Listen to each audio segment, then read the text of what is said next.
Assalamualaikum warahmatullahi wabarakatuh.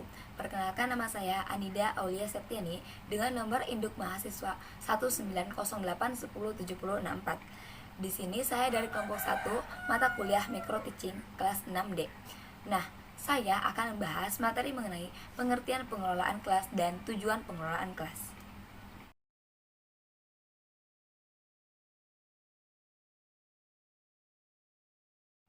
Yang pertama yang akan saya bahas yaitu mengenai pengertian pengelolaan kelas. Nah, pada umumnya pengelolaan ini mengacu pada kegiatan yang meliputi perencanaan, pengorganisasian, pengarahan, pengordinasian, pengawasan, dan juga penilaian. Adapun sedangkan kelas itu mengandung pengertian kelompok peserta didik, sekelompok peserta didik yang melakukan kegiatan belajar bersama dan juga mendapat pembelajarannya. Nah, adapun menurut Syaiful Bahri, pengelolaan kelas itu adalah keterampilan guru untuk menciptakan dan memelihara kondisi belajar yang optimal dan juga mengembalikannya bila terjadi gangguan dalam proses pembelajaran tersebut.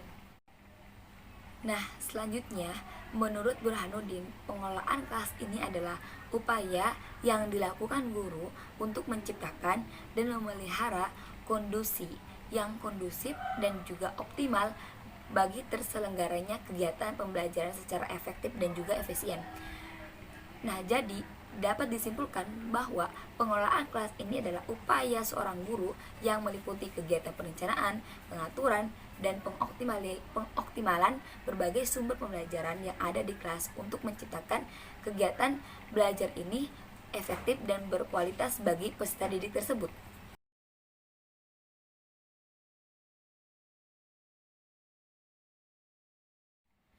Oke, yang selanjutnya yang akan saya bahas yaitu mengenai poin tujuan pengelolaan kelas.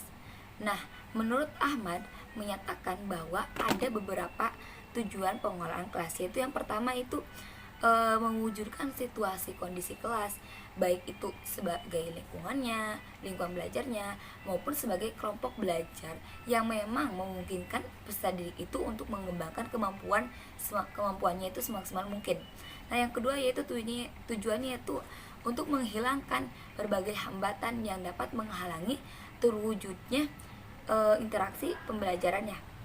Nah, yang ketiga, menyediakan dan mengatur fasilitas serta sarana dan prasarana belajar yang mendukung dan juga memungkinkan pembelajar itu untuk belajar sesuai dengan lingkungan sosialnya, emosionalnya, dan juga intelektual peserta didik dalam kelas tersebut.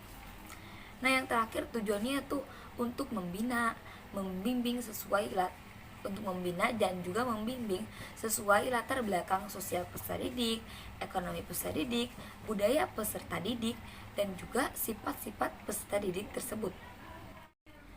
Nah, adapun tujuan pengelolaan menurut Suharsimi Arikunto, pengelolaan kelas ini juga bertujuan supaya setiap anak di kelas itu dapat bekerja tertib sehingga dapat tercapai tujuan pembelajaran secara efektif dan efisien.